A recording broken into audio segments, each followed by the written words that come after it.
भागडी डोंगरात हायवा पलटी, रॉयल्टी चुकवण्यासाठी नियमांची पायमल्ली, नागरिकांचा संतप्त सवाल। नाशिक तालुक्यातील भागडी डोंगरामागील पांजरपोळ परिसरात 22 जून रोजी दुपारी 3:30 वाजता मुरमानं भरलेला हायवा ट्रक नियंत्रण सुटल्यानं पलटी झाला।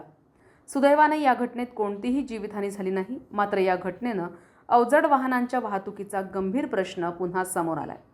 नागरिकांच्या म्हणण्यानुसार बेळगाव ढगा परिसरातून रात्रीच्या वेळी मुरमानं भरलेल्या हायवा गाड्या सर्रास धावताना दिसतात।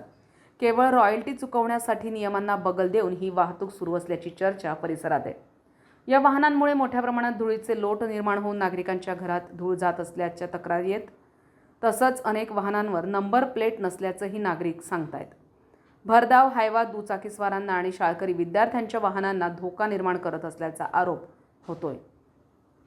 महसूल विभाग आणि वाहतूक प्रशासन या प्रकाराकडे गांभीर्यानं पाहणार का?